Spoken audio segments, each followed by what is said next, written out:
Joyeux Halloween. Abonnés, quel est votre métier? Salut les soldats, c'est Manar. Il fallait bien ça pour le thème d'Halloween. On va voir aujourd'hui, selon moi, les 10 cartes qui sont les plus effrayantes, les plus angoissantes de Yu-Gi-Oh! On commence tout de suite. On commence en 10e position avec Necrophir des Ténèbres. Donc c'est une carte utilisée par Bakura dans l'animé. En elle-même, la carte ne fait pas spécialement peur. Bon, le personnage est bleu, il a une tête pas trop horrible, mais c'est surtout au niveau des hanches. Il a des hanches bizarres, les bras on dirait des prothèses, et c'est surtout le bébé qu'il tient entre ses mains.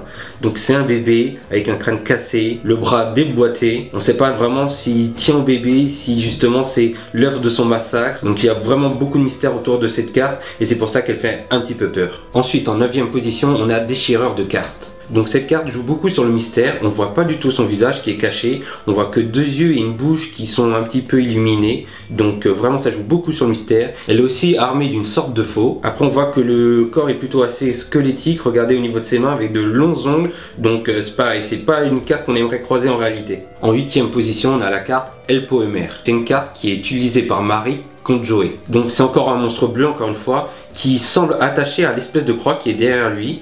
On voit qu'il y a plusieurs ceintures et c'est surtout son corps qui est bizarre, son corps squelettique, on voit vraiment les os à travers la peau, il a des mains fourchues un petit peu et vraiment le plus impressionnant c'est les visages qu'il a sur le corps, la bouche ouverte qui tord de douleur, même sa tête principale elle est un peu tordue, elle va un peu dans tous les sens, ça n'a pas vraiment une vraie forme, ses bouches sont vraiment bizarres, on dirait vraiment qu'il grimace de douleur, il a l'air vraiment de souffrir, on voit vraiment qu'il a mal et qu'il inspire vraiment la terreur ce monstre. Passons au numéro 7 avec Urustos mythologique. Donc pas besoin de description, je pense que vous savez pourquoi cette carte est dans ce classement. Donc tête de mort, main squelettique, il a des chaînes attachées qui ont l'air d'être attachées du cou à ses mains, il a des ailes de corbeau, on voit que le corbeau est pas très neuf, les ailes ont du vécu. Après autour de lui il y a comme des fils, on dirait des veines de sang, je sais pas, il a une tête, un squelette sur l'épaule, enfin vraiment une carte bizarre, il y a encore des cheveux gris, il est sous une cape, bref. Tout ça fait que ce personnage est le numéro 7 dans ce classement. On arrive au numéro 6 avec Zombie Clown.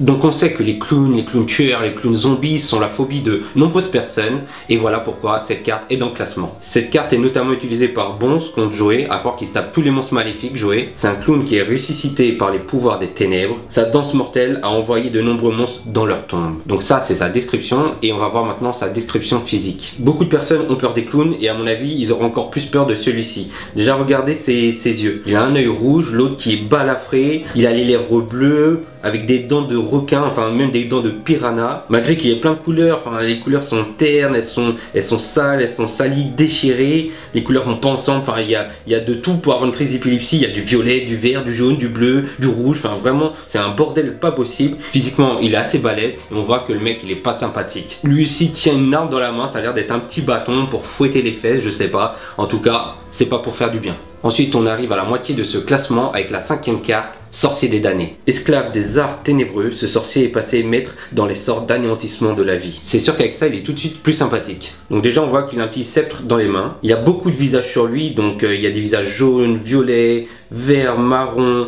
Il y a des têtes de mort vertes, il y a une tête bleue qui hurle en tirant la langue, il y a une autre tête, on dirait qu'il est terrifié, une tête un peu d'humain marron, qui a les yeux rouges, et puis après il faut parler de la tête principale du gars quoi. Sa tête elle fait flipper, on dirait je sais pas, on dirait une momie qui a la peau vraiment défraîchie, on dirait vraiment que sa peau c'est de la pourriture, il a des cheveux blancs, il fait quand même assez flipper, il a les dents apparentes, il a pas nez, il a un trou à la place du nez, il a les yeux sombres, sans pupille, sans rien du tout, on dirait vraiment que c'est l'intérieur de son corps, donc c'est vraiment assez spécial. Je trouve qu'il a un petit air de la momie moi dans Tintin. En 4e position on a Visage Nécro. Évidemment devinez c'est qui utilise cette carte dans la série? Bakura. Personne l'aurait deviné. Tous les monstres dégueulasses c'est pour lui. Je pense qu'il n'y a rien besoin de dire, c'est une tête. Donc je sais pas si c'est une tête d'enfant, une tête de poupée, mais bon il a la moitié du crâne explosé au niveau de l'œil, il y a des sortes de pustules, on dirait je sais pas si c'est un extraterrestre, un monstre je sais pas visqueux avec plusieurs tentacules, on voit les veines apparentes, il a des gros globules de chair, des grosses verrues bien dégueulasses comme il faut, le petit je sais pas en tout cas il a son regard vide, donc de toute façon le mec il a crevé, ça c'est sûr et certain. Donc c'est pour ça qu'il est en 4e position, c'est vraiment une carte qui fait flipper, on dirait qu'il a pas de corps et je pense qu'il a l'air d'être possédé par justement ce petit alien, enfin cette petite verrue, je sais pas comment dire, là, ces petits pustules, on a l'impression que vraiment c'est ça la partie vivante de cette carte. Du coup, en top 3, et là on commence vraiment avec les cartes bien dégueulasses, on a Sang Putride, le gardien des limbes. Qu'est-ce que vous voulez que je vous dise sur cette carte? Elle parle d'elle-même. Regardez, bon déjà, il a un petit boulet accroché à la cheville, comme si c'était échappé de quelque part. Il a un habit un petit peu, on dirait peut-être d'un prisonnier, etc. Sa tête, faut préciser, parce qu'il en a deux. Moi je parle de celle du haut.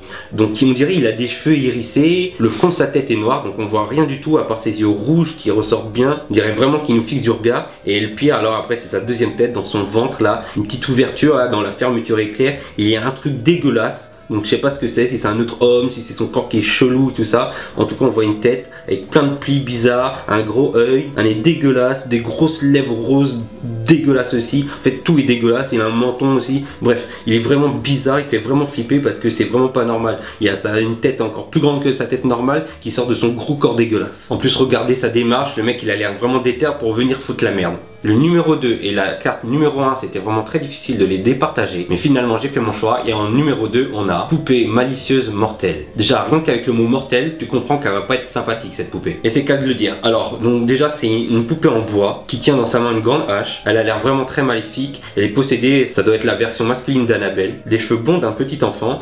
Mais après, on voit très bien que le reste du corps, il est pas vrai. Hein. Il a des habits, même les habits, c'est dégueulasse. Je donnerais jamais ça à mon fils. Les manches de son haut sont toutes déchirées. Et puis après, c'est surtout sa gueule. On regarde sa tête. Donc il a des yeux avec des pupilles, c'est plus des pupilles, c'est des tomates. Des gros yeux violets, bien en vert, on dirait qu'il te fixe pour te faire flipper. Pareil, il a une bouche, on dirait qu'il ricane, il a des dents pointues, le fond de sa bouche est un petit peu rouge, je sais pas si c'est une langue ou si c'est du feu, enfin je sais pas, c'est vraiment bizarre. Il a vraiment une dégaine bizarre. Tu sens que si tu vas bouger, le mec il va t'attaquer. Faut vraiment reculer en regardant dans ces gros yeux là et pas le perdre de vue parce que sinon c'est mort pour toi. Et pour finir, le numéro 1, Parasite Paracide. Donc pourquoi je l'ai mis en numéro 1? Alors là, ça a l'air pas plus effrayant que les autres. On dirait un petit insecte avec des petites cornes.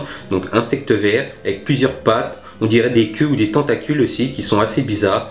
Donc un petit peu de vert, un petit peu d'orange. Donc effectivement c'est une bête dégueulasse. Mais pourquoi il est numéro 1? Et ben nous on a la version TCG censurée. Maintenant on va aller voir la version OCG qui elle n'est pas censurée. Je pense maintenant vous avez compris pourquoi. Donc cet insecte pénètre dans le corps et il ressort par tous les trous qu'il voit. Et s'il n'en voit pas, il va en créer. Donc là on voit très bien que ces tentacules sortent de plusieurs endroits. Ben le mec c'est mort. C'est qu'à le dire, c'est mort, il est mort. Parce que là tu as des tentacules qui sortent de la bouche. Avec ses pattes il creuse dans son nez. Donc on voit entre son nez et son œil que l'insecte a planté sa patte. Donc il plante ses pattes à plusieurs endroits. Les tentacules ressortent. Donc entre ses deux yeux, il y a une tentacule qui ressort. À droite aussi, à droite de l'œil gauche, il est, enfin à gauche de l'œil gauche du coup, il y a une tentacule qui ressort vraiment de partout. On voit que le mec il est vraiment en train de souffrir. Déjà en soi la bête était flippante, mais quand tu vois ce qu'elle peut faire, c'est encore pire. Tu vois vraiment que son kiff ça va être de provoquer la douleur.